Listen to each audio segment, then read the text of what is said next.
Hello everybody and welcome to task 17 of your Jekyll and Hyde booklet.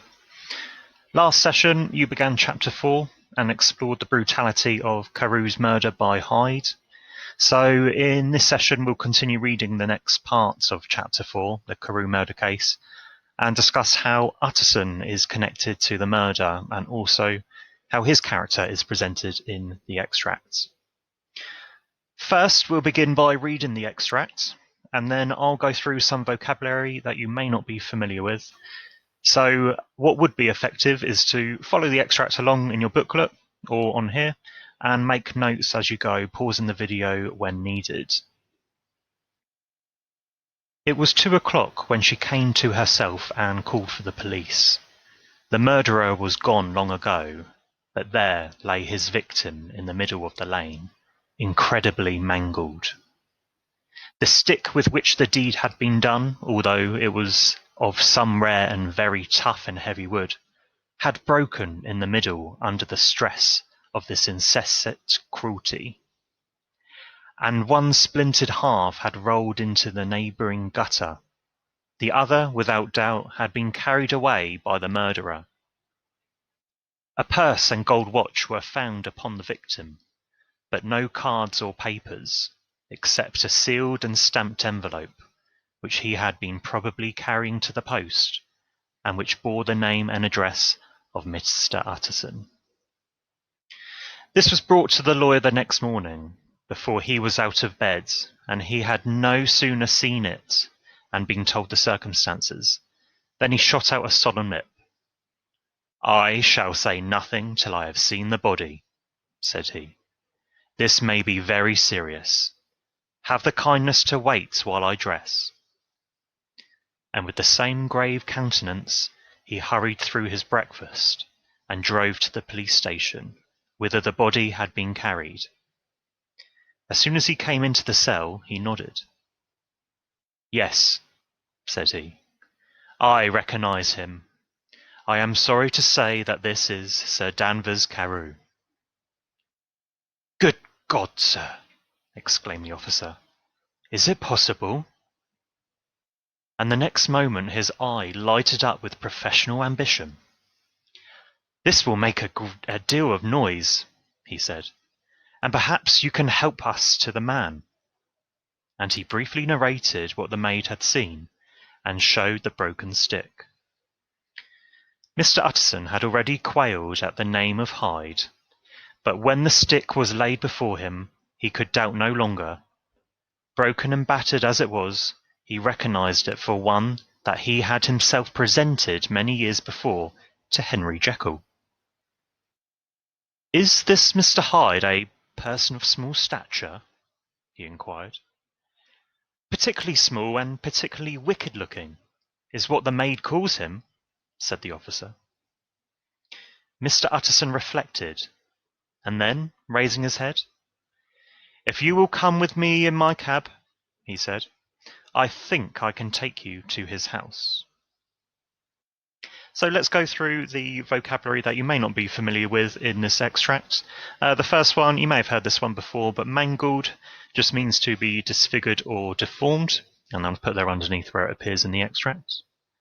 The second one, insensate, means to do something without sense, reason, or compassion. So if you do something without a good cause, or without feeling, if you don't show any remorse, then you are doing that in an insensate way. The third one is countenance. Probably encountered this one before, but this just means a person's face or facial expressions. Quailed means if you felt fear or apprehension, so in this case Mr. Utterson already felt fear at the name of Hyde.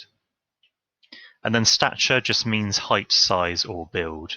So when he's questioning Mr. Hyde's small stature, he's asking if he is small in height, small in build.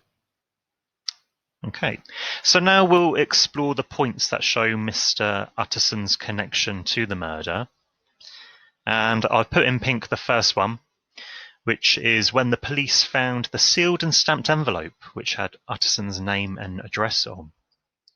Now, First off, this demonstrates some sort of relationship, whether that's socially or in a formal business sense, between Carew and Utterson. And I'll explore what this quotation implies about Utterson a bit later. Now, the next one that shows Utterson's connection to the murder is when Utterson recognises the remaining half of the broken cane which was used to kill Carew with one he presented to Jekyll years ago.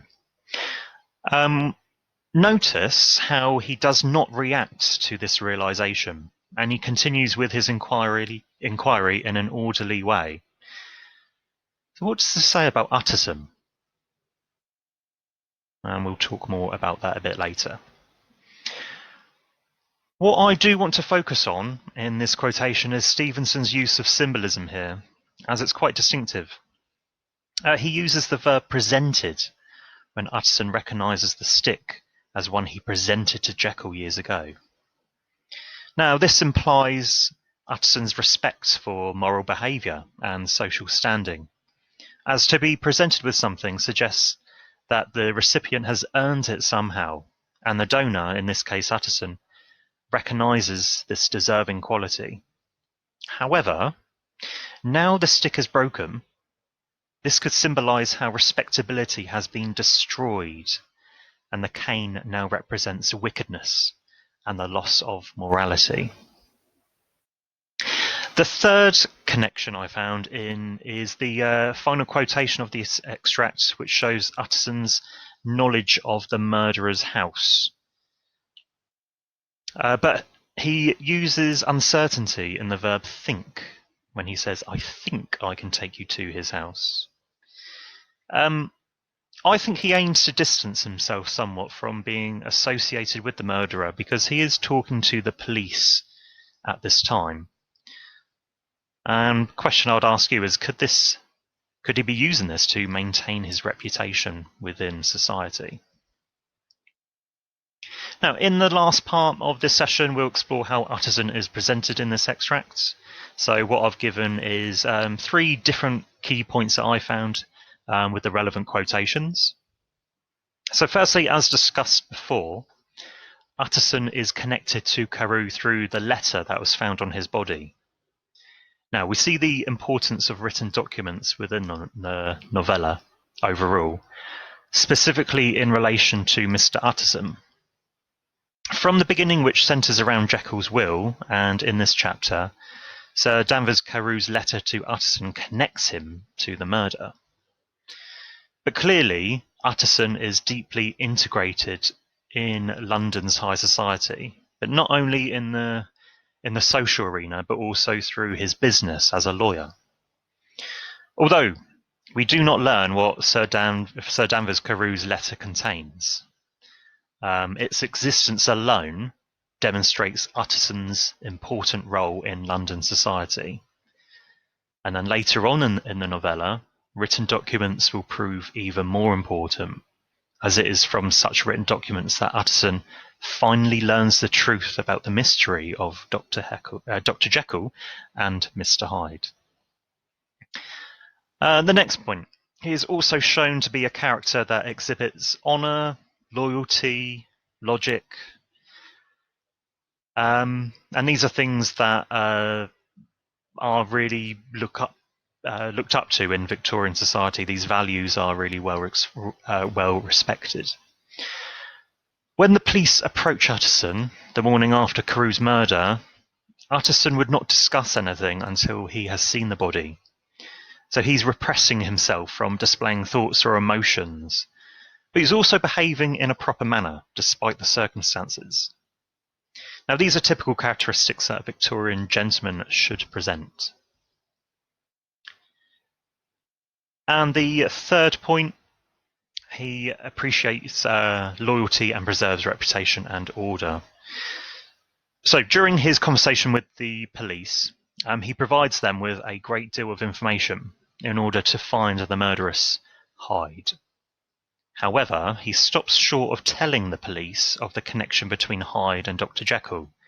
So, whilst Utterson acts as a responsible member of society in aiding in the search for a murderer, he is also still loyal to his friend Dr. Jekyll.